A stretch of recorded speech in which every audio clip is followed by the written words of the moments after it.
Hey, what's up guys? It's Nick from Fit Futures here with yet another answer to yet another question. Today's question comes from Bill down in Christchurch. Bill's question is, Nick, how effective is the squat for muscle building? Well, it's a really interesting question because there's been a lot of research coming out about the squat as recently as over the last little while, like a couple of weeks. There was one particular study that was hot off the press recently that Christchurch shared on Instagram, and he was talking about gluteal development with regards to the squat. Now, I'll probably cover this over the next few videos because there's a lot to unpack here. But if we're looking at muscular development, we'll break it up into the big ones. So we'll discuss quads, we'll discuss hamstrings, we'll discuss glutes. But for the purposes of this video, we'll stick with the glute theme. So a very recent study, so one that was published this year, I believe it was just last month actually, was looking at the difference between full range squats and partial squats in terms of gluteal development. Now obviously we know that a really good way to develop the glutes is the hip thrust, but it was long thought before then that the squats was a really good way to develop the glutes.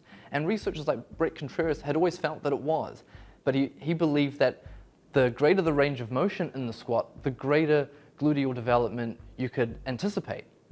And basically what this recent research article has demonstrated is exactly what Brett was thinking initially.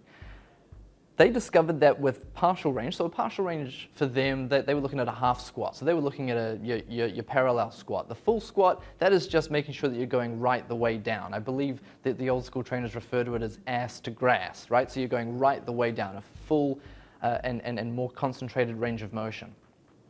And what they discovered was that gluteal development was there for both, but substantially greater with a full range of motion.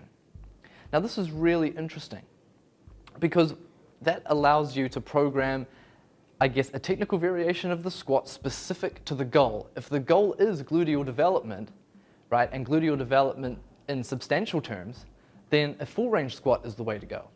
If you're not too concerned about gluteal development necessarily, then obviously it's fine to know that you're still going to get some benefit by performing the partial reps or the parallel squat and getting to halfway.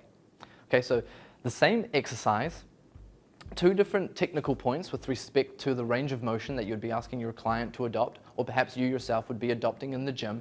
You know that you're going to improve the strength and size of your glutes with a squat, and you know that you can get substantially more muscle growth out of a full range of motion. That's really good information to have. So Bill, I hope that partially answers your question. We'll pick this up again in another video and discuss the hamstrings and thereafter the quads. But go to the gym and try some full squats, full range squats, ass to grass, typical reps, typical sets, typical rest periods, and just see how your glutes continue to develop there.